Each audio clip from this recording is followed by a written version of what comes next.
You want to know why he holds the ball so long? Here's the honest, messy answer, and why it matters more than the highlight reel that followed his debut. He didn't say, "I'm slow," or "I can't read defenses." He said, "Negative energy. That's typically when I do that whenever we stagnant." That line isn't a coach speak dodge. It's a player diagnosing a feeling that shows up under pressure. When the offense stalls, his brain tightens, his shoulder stiffens, and the ball becomes something he clutches instead of something he distributes. Let's be blunt. Holding the ball too long is a rookie sin with a million faces. Sometimes it's mechanics, feet not set, shoulders open, eyes not out. Sometimes it's play design, routes that don't create quick options, protections that aren't doing their job. And sometimes it's psychology. You get that tiny tape loop in your head, "We're behind, I have to make something happen," and you freeze. Sanders called that last one out by name, negative energy. He's not blaming X's and O's.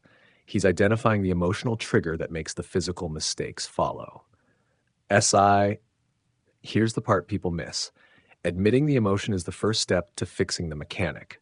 Coaches can teach footwork and release. They can't force trust into a receiver's hands.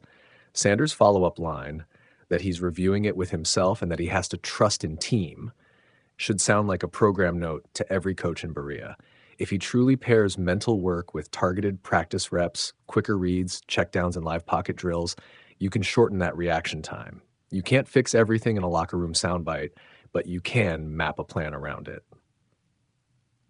Now, the cold facts that make this conversation urgent. Through 3 games, he's completed roughly half his throws, sitting around a 50.8% completion rate for 405 yards, 2 TDs, and 2 interceptions. The Browns are 3-9, and every snap feels magnified. Those numbers aren't meant to bury him. They're the diagnostic beacons telling the staff how much work is left. They also explain why patience and structure are both in short supply right now. But let me push back on a headline you've probably already seen. One bad half or one sack mock GIF does not a career make. The tape shows flashes, throws that clip timing and zip, a few deep strikes that were right on the money but broken up at the last second, and it shows raw arm talent. What it also shows is a lack of repeated reps in first-team rhythm, a problem the Browns created by prioritizing one rookie starter and keeping Sanders behind him. That's not an excuse forever. It's a context for the half-game baptism he endured. So what would a real repair plan look like in concrete terms? First, shrink the decision tree. Give him a week where the offense's reads are compressed. Fewer progressions, more 3-step drops, more schemes that let him use his mobility and clear reads. Second, manufacture rhythm. Script the first 10 plays of each half so he gets comfortable with timing against the scout defense. Third, protect the pocket. Use max protect concepts early and substitute quick completions until the line and the QB find a groove. Fourth, mental reps. Not pep speeches, measurable rituals, breath control between plays, a one-line cue to reset, eyes out, trust out, and deliberate film sessions that tie the emotion to the correction. Those are the small moves that compound. Let's be honest about the organizational calculus too. The Browns chose a development model, one rookie starter, Gabriel, and one developmental backup, Sanders. That's defensible. NFL teams rarely split starter reps between 2 rookies and expect both to flourish. But the trade-off shows up when the plan breaks. When your starter gets hurt, the backup has to leapfrog months of live game learning in a single week. That's what we watched. A diagnostic, not a verdict. Which brings us to the public theater. The sack celebrations, the viral GIFs, the fans who treat one moment like a sentence, they're cruel and they're inevitable. Kyle Hamilton's watch after the sack will stick in timelines, but it won't teach Sanders how to throw a quicker hitch or slide his feet to avoid pressure.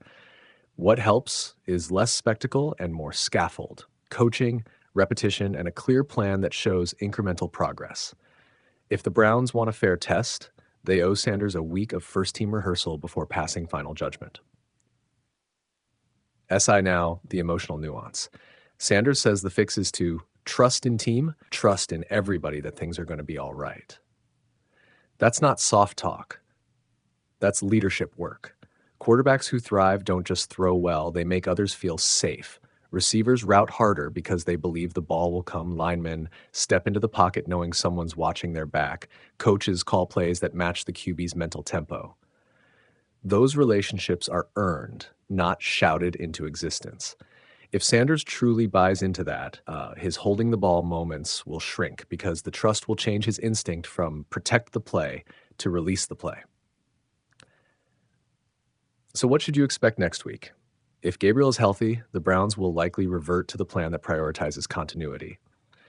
If he isn't and Sanders gets a full week of first-team reps, watch for 3 things: cleaner pocket presence, more 3-steps, quick game calls, and an improved completion percentage, even if the yards per throw shrink. Improvement won't be dramatic overnight, but the trend, fewer sacks, fewer negative plays, more quick completions, will be visible if the staff actually designs for it. SI, here's the take no one wants but everyone needs. Shedeur's debut was ugly, but the ugly thing was mostly avoidable. The remedy is boring. Reps, protection, simpler reads, mental reset work. And those are things the Browns can control. The viral moments will continue to scream. The real measure is whether the coaching staff answers with process or with headlines. If they pick process, Sanders' growth will follow. If they pick headlines, he becomes a cautionary tale instead of a quarterback. SI, one last image to hold on to. Picture him in the film room, headphones on, replay paused on the moment his shoulders tightens and the pocket collapses. Now picture him saying, not to the camera, but to himself, breathe. See the check down. Trust.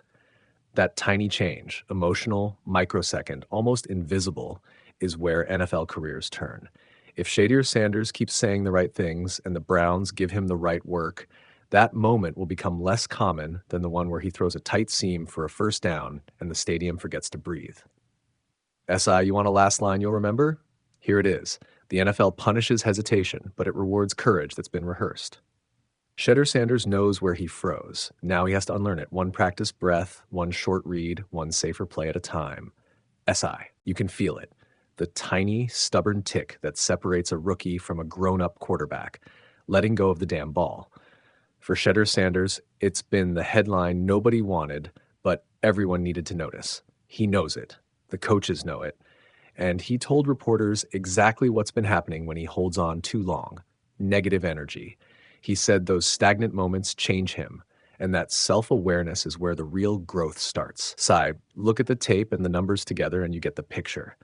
This isn't a guy who's failing. It's a kid learning the job in a messy, imperfect environment.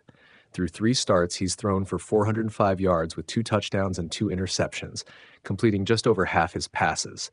The kind of box score that invites opinions and forces patience.